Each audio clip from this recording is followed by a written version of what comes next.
Pet peeves. This is a response for Mr. Hall of Fame.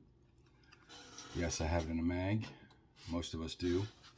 But this is a video response from Mike, Mr. Mike Moynihan, all the way down to the shallow end of the gene pool. As his dad would say. He wants to know our pet peeves in the hobby. I have some. I don't have as many as Lou Rock, because I'm not as picky as him. Just kidding, Lou. You're my boy. I have 1, 2, 3, 4, 5. I know there's probably more. I probably could come up with a list as big as Lou's, but I'm trying not to let things bother me these days. Mike, I know I've texted you with questions and stuff and you know, hobby thoughts and whatnot. I'm trying not to let things bug me anymore. It worked for me in the past. This is my hobby. A lot of you guys have said, great responses out there. A lot of you guys have said, you know, this is my hobby, this is my getaway. For me, this is my coping mechanism. And if you don't know what a coping mechanism is, it's something that helps you get through a rough experience, a rough time in your life. It could be one event or a cluster of events, or it could just be multitude of things that have risen up in your brain and kind of making it hard to do your day to day. As many of you have heard, I've said before, been diagnosed with PTSD. Used to be hard for me to say, used to be something that I would say, you know, I'm not proud of it. Of course you're not proud of it. I've gone through, since being diagnosed with it, many classes. First, I've gone through many therapy sessions, but I've done classes, like this one is a disaster response for peer support. I've gone through peer support itself training. On the peer team, the CISM team, critical incident stress management team for my department. I'm one of the shift leads, and those classes have taught me a great deal about coping and dealing with things, not ignoring them, not pushing them down like everybody was told when I got hired. You know, see a bad call, bad thing, you know, deceased infant in your hands, push it down. Don't worry about it. Just go on to the next call. It works for a little bit. Then it all just comes crashing back down. So with that being said, this is my coping mechanism. This is my hobby, my outlet. So I've been trying not to let things bother me. So a few of these things, one thing does really get to me.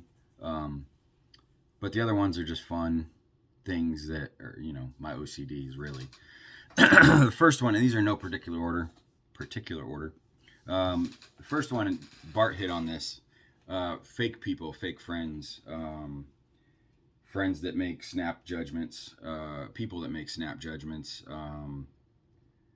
I don't have any time for it in my life, honestly. If you don't want to text me, call me. I know the phone works both ways. I've gone out of my way to contact people, and some people just never ever respond back. I know everybody's busy. There's things going on. Totally give grace for that. I definitely feel the same thing. Forget things.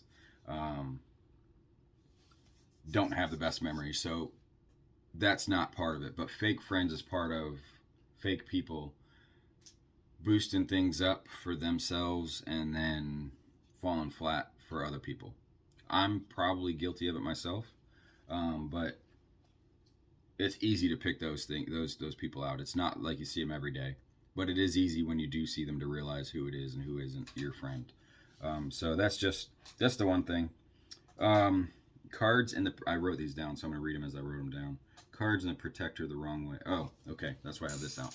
So cards so everybody has vertical cards. Let me see if I have. So vertical card, right? Oops, sorry. I knocked the screen. Vertical card, everybody has graded cards, and this could be for mags, top loaders as well. If you have a horizontal card, so here's your vertical. If you have a horizontal card, I like it to go in this way. Every once in a while, you'll see that the grading companies flip the card the other way, so it's backwards. So when I put my cards in, they all go the same way. Let me see if I have a horizontal. Yeah. So it goes the same way as the graded ones, you know. They all go the same direction.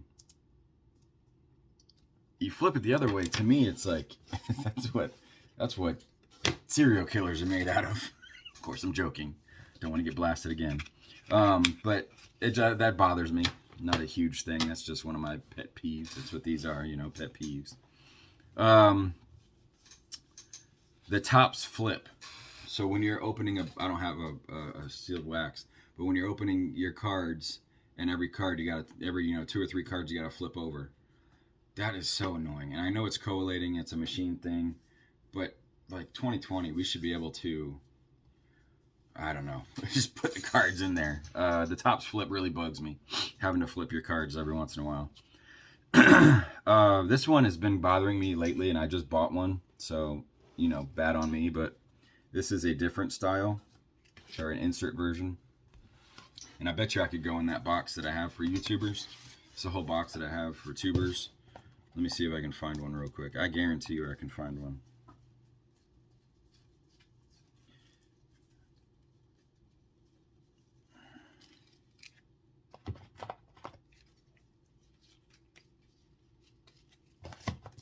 Might take me a second. I know I have one in here because I've set some aside for people.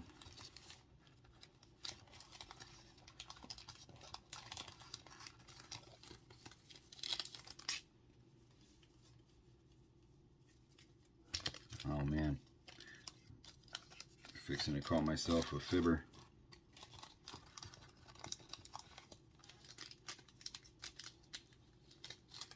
Nope. Nope.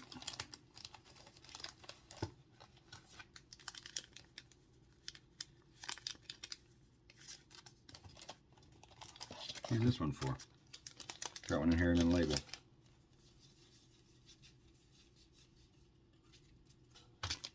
Huh. I gotta label that one. I don't know who that one's for. Oh, come on. I know I have some in here. Guess I don't. Oh, you know what? I already gave him. It was in Lou Rocks, and I gave that to him. Sorry. I lied. But here's one that I just bought. But this is a huge pet peeve of mine. The 87 Topps design. Can we please, Topps, for the love of God, lay off of the 87 Topps design? I mean, it's got to be like 18 years you've been riding this thing out. Like, it's in every product, every Topps product, every insert set that comes out has an 87 Topps design. Please take it out. Go on to a different one. Do 88. Do 92. I don't care. Do something other than 87 Topps. I just wrote on my desk. And the last one is a big, huge pet peeve of mine while at a show or at a store.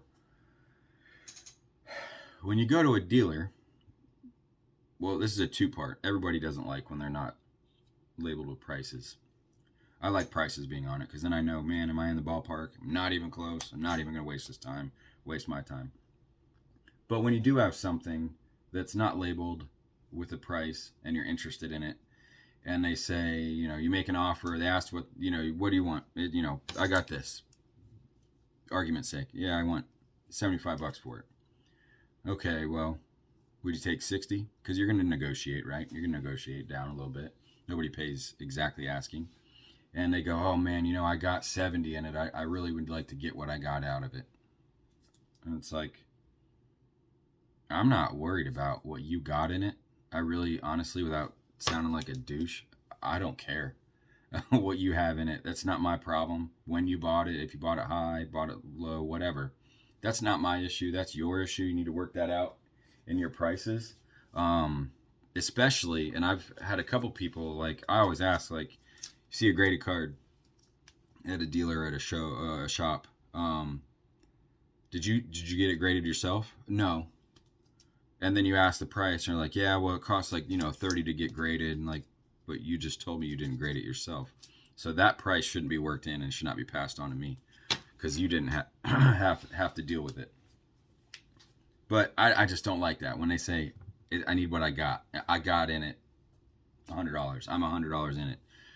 I don't care. It's not my deal. Like I said, it's not my issue.